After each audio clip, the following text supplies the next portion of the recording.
Good morning student. आज हम emphasis sentence का प्रयोग कैसे करते हैं वो सीखेंगे। आपको एग्ज़ाम में क्वेश्चन दिया जाता है एम्फेसिस सेंटेंस बनाइए, या फिर क्वेश्चन देगा यूज़ डू डज और डिड। तो हमको सेंटेंस को एम्फेसिस सेंटेंस बनाना है, या जो सेंटेंस दिया जाता है उसमें डू डज और डिड का क्या करना है, हमको प्रयोग करना है। अब एम्फेसिस सेंटेंस क्या होता है, तो आप हिंदी में परिभाषा, इसका डेफिनेशन आप लिख सकते हैं। किसी वाक्य में जोड़ देने के लिए सेंटेंस एम्फेसिस का प्रयोग किया जाता है। यानी हम किसी वाक्य को जब अधिक प्रेशर दे के जब हम किसी को बोलते हैं, है ना, जोड़ देकर उस सेंटेंस को बोलते हैं, तो वो सेंटेंस जो रहता है एम्फेसिस सेंटेंस कहलाता है। अब हम किस प्रकार से उस सेंटेंस को बोलते हैं, तो इसके नियम हैं। नियम ये कहता है कि यदि आपके सेंटेंस में वर्ब का फर्स्ट फॉर्म हो, तो जब हम उसको एम्फेसिस सेंटेंस बनाएंगे तो वहाँ पर डू प्लस वर्ब का फर्स्ट फॉर्म प्रयोग किया जाता है। सेकंड ये है, यदि हमारे सेंटेंस में हमने वर्ब का फर्स्ट फॉर्म देखा और उसकी बाजू में यदि एस और ई एस यदि लगा है, तो हम जब उसको एम्फेसिस में बदलेंगे तो वहाँ पर डस प्लस वर्ब का कौन सा फॉर्म हो जाएगा, फर्स्ट फॉर्म। तीसरा रूल ये है कि यदि आप सेंटेंस में वर्ब के सेकंड फॉर्म को यदि देखते हैं, तो हम जब उस सेंटेंस को एम्फेसिस सेंटेंस बनाएंगे तो वहाँ पर डिड प्लस वर्ब का फर्स्ट फॉर्म प्रयोग होता है। तो ये 3 हमारे नियम हैं जिसको हमको याद रखना है। चलिए अब इसको हम एग्जाम्पल के द्वारा समझते हैं, है ना। पहला एग्जाम्पल हमने लिखा है कम अगेन। तो हमको ये सेंटेंस कम अगेन दिया है। अब उसको हम जब एम्फेसिस सेंटेंस में चेंज कर रहे हैं तो हमारा आंसर हो जाएगा डू कम अगेन। यानी कि आपका कोई सेंटेंस यदि डायरेक्ट वर्ब से, यहाँ पर वर्ब यदि हम पहचाने तो क्या होगा, कम। तो यदि हमारा सेंटेंस डायरेक्ट वर्ब से स्टार्ट हो रहा है तो हम वहाँ पर जब उस सेंटेंस को एम्फेसिस में बदलेंगे तो क्या लगा देंगे, डू।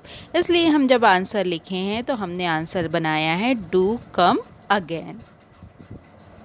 सेकेंड एग्जाम्पल हमने लिखा है ही टेक्स कॉफ़ी। तो यहाँ पर आप सबसे पहले सेंटेंस में वर्ब ढूंढेंगे। हमारा वर्ब क्या है, टेक्स, है ना। टेक्स जो है वो वर्ब है। तो और हम देखेंगे यहाँ पर जो टेक है उसमें एस लगा है। तो हमारा रूल ये कहता है कि यदि आपके वर्ब में फर्स्ट फॉर्म है और उसमें एस या ई एस लगा है, तो जब हम सेंटेंस को एम्फेसिस में बदलते हैं तो वहाँ पर किसका प्रयोग करते हैं, डज। और डज का जब प्रयोग करते हैं तो वर्ब का फर्स्ट फॉर्म आ जाता है। तो इसलिए हमने आंसर में लिखा है ही की जगह ही लिखा है। टेक्स से पहले हम क्या लिख देंगे, डज, है ना। डज टेक कॉफ़ी, यानी कि हमने टेक्स को किस में चेंज कर दिया, डज टेक में। तो हमारा आंसर एम्फेसिस सेंटेंस का जो आंसर हो जाएगा ही डज टेक कॉफ़ी। चलिए हम अगले एग्जाम्पल के द्वारा इसे समझते हैं।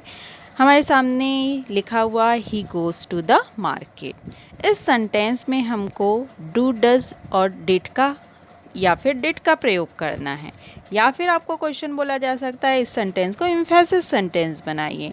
तो हम सबसे पहले सेंटेंस को देखें और सेंटेंस में सबसे पहले आपको वर्ब की पहचान करनी है कि इस सेंटेंस में हमारा वर्ब क्या है। तो हमारा जो वर्ब है यहाँ पर वो क्या है, गोस, है ना। और हमको मालूम है कि ये वर्ब का फर्स्ट फॉर्म है और वर्ब के फर्स्ट फॉर्म के साथ क्या लगा है आपका, ई एस। तो जब हमारा किसी सेंटेंस में वर्ब के साथ फर्स्ट फॉर्म के साथ ई एस लगा रहता है तो हमको रूल ये मालूम है कि उसमें डज और उसके बाद वर्ब का कौन सा फॉर्म आ जाता है, फर्स्ट फॉर्म, यानी कि ई एस क्या हो जाएगा, हट जाएगा। तो इसी को हमने आंसर में लिखा है हमने इसे लिख दिया है he does go to the market, यानी कि हमने जब इसको इम्फेसिस बनाया है तो डज़ लग गया और डज़ के बाद वर्ब का फर्स्ट फॉर्म, यानी कि गो से क्वेश्चन में आप देखेंगे गो के बाजू में ईएस लगा है, तो जब हम आंसर इसका लिखेंगे तो गो से ईएस क्या हो जाएगा, हट जाएगा। अब आपको क्वेश्चंस क्लियर हो गए होंगे कि जब हमको इम्फेसिस सेंटेंस दिया जाएगा तो उसे कैसे बनाना है। मैं यहाँ पर कुछ आपको एग्जाम्पल्स दे रही हूँ, आप उसे बनाएंगे।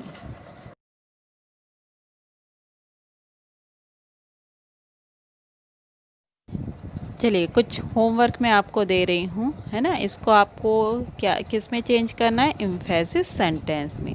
तो पहला क्वेश्चन है आई टेक कॉफ़ी, सेकंड है he reads a book, third है यू हेल्प मोहन, फोर्थ है Ram solved all the questions, और फिफ्थ है ओपन द विंडो। तो ये जो क्वेश्चन है उसके आंसर आप बना के रखेंगे और अगली क्लास में इसके आंसर को मैं बताऊंगी।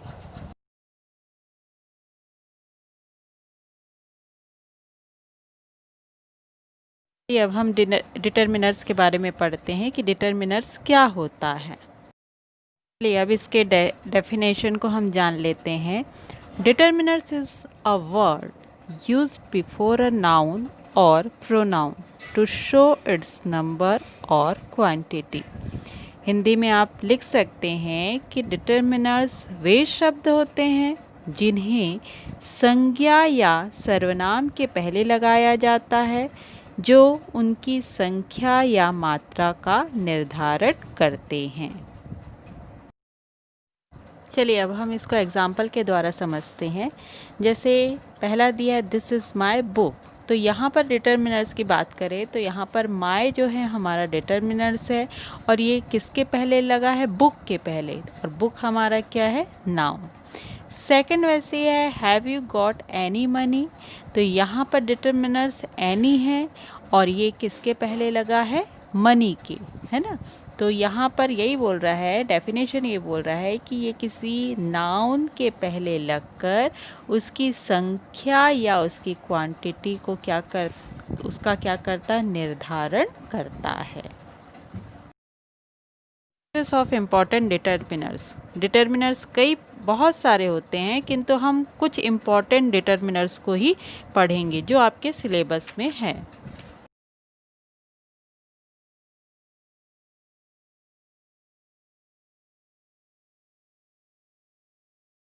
चलिए अब हम सम और एनी का प्रयोग करना सीखते हैं। सम हमने रूल लिखा है, पहला रूल लिखा है कि सम और एनी का प्रयोग काउंटेबल या अनकाउंटेबल नाउन के लिए किया जाता है। काउंटेबल मीन्स जिसे गिना जा सकता है और अनकाउंटेबल मीन्स जिसे गिना नहीं जा सकता।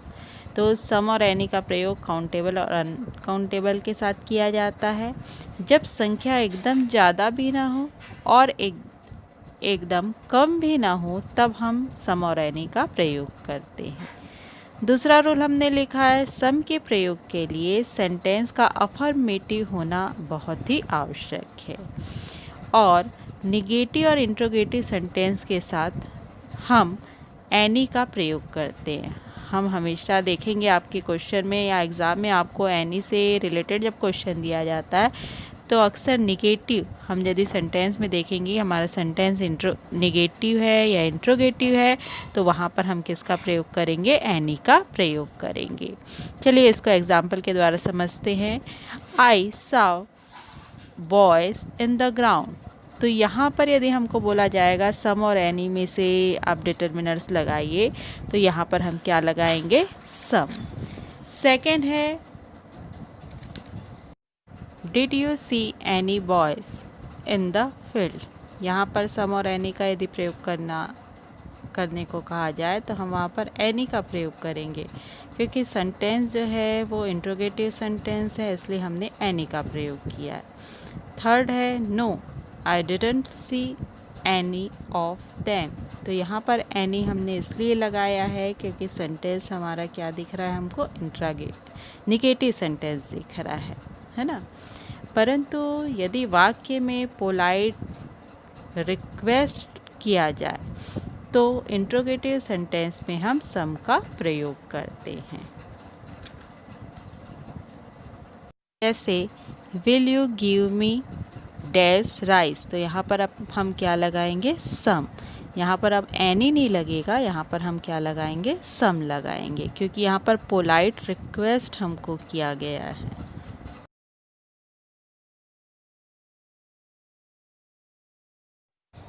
अब अगला डिटर्मिनर्स हम पढ़ेंगे मैनी और मच। मैनी और मच का प्रयोग कहाँ किया जाता है, हम इसे सीखें। तो इसके लिए हमने रूल लिखा है, इनका प्रयोग संख्या और मात्रा ज़्यादा होने पर किया जाता है। मैनी का प्रयोग काउंटेबल प्लूरल नाउन के साथ किया जाता है। जैसा कि मैंने अभी बताया था, काउंटेबल मतलब जिसे गिना जा सकता है, प्लूरल मतलब एक से अधिक, जब एक से अधिक नाउन के बारे में जब बात किया जाए और जिसे हम गिन सकते हैं, उसके साथ मैनी का प्रयोग करते हैं। और मच का प्रयोग हम कहाँ करते हैं, तो हमने लिखा है मच का प्रयोग अनकाउंटेबल नाउन के साथ किया जाता है, जिसे हम गिन नहीं सकते, जिसको हम हाथों से या जिसको हम काउंट नहीं कर सकते, उसके साथ हम क्या लगाते हैं, मच। एग्जाम्पल के द्वारा इसे हम समझते हैं। पहला है आई हैव डैश फ्रेंड्स, तो यहाँ पर हम मैनी लगाए हैं। आप देखेंगे कि फ्रेंड्स यहाँ पर प्लूरल नाउन हमको दिया है, और प्लूरल नाउन यदि हमको दिया रहेगा तो हम वहाँ पर मैनी का प्रयोग करेंगे, क्योंकि हम यहाँ पर जो नाउन हमको दिया है, फ्रेंड्स जो दिया है, उसको हम गिन सकते हैं, इसलिए मैनी का प्रयोग किए हैं। सेकंड है he has got dash patience. Patience means होता है धैर्य।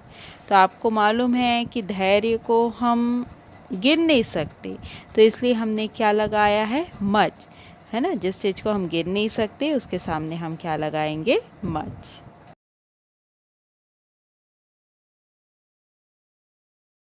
चलिए अब हम few, a few, little, a little इसका प्रयोग करना सीखें।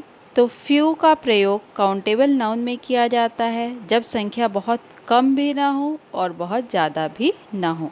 उस स्थिति में हम फ्यू का प्रयोग करते हैं। परंतु जब संख्या नहीं के बराबर होती है तो वहाँ पर हम अ फ्यू का प्रयोग करते हैं। एग्जाम्पल में आप देखेंगे आई हैव डैश फ्रेंड, तो यहाँ पर फ्रेंड की संख्या को जब हम गिन सकते हैं तो वहाँ पर हमने फ्यू का प्रयोग किया है। वहाँ पर जो फ्रेंड है बहुत कम नहीं है तो वहाँ पर फ्यू का प्रयोग किया है। उसी सेकंड एग्जांपल में यदि हमने लिख दिया आई हैव अ फ्यू, तो यहाँ पर जो फ्रेंड है, वहाँ पर जो फ्रेंड्स हैं उसकी जो संख्या है वो नहीं के बराबर है, इसलिए हमने क्या लिखा, अ फ्यू। अगला देखेंगे लिटिल, अ लिटिल का प्रयोग। तो लिटिल का प्रयोग अनकाउंटेबल नाउन में किया जाता है जब संख्या बहुत कम भी ना हो और बहुत ज़्यादा भी ना हो। उस स्थिति में हम लिटिल का प्रयोग करते हैं। परंतु जब संख्या नहीं के बराबर हो तो हम वहाँ पर अ लिटिल का प्रयोग करते हैं। Example, he has dash water to drink, तो यहाँ पर हमने क्या प्रयोग किया है, लिटिल। पर यदि इसे ऐसा लिख दें, he has a little water to drink, तो वहाँ पर जो संख्या है, जो क्वांटिटी बताई जा रही है, वो नहीं के बराबर बताई जा रही है, इसलिए हमने वहाँ पर अ लिटिल का प्रयोग किया। तो हमने यहाँ पर आपको कुछ इम्पॉर्टेंट डिटर्मिनर्स यहाँ पर मैंने पढ़ाया आपको, और अब इससे संबंधित मैं आपको कुछ क्वेश्चंस दे रही हूँ जो आपके बुक में हैं। आपको इसको अपने ग्रामर कॉपी में आपको करना है।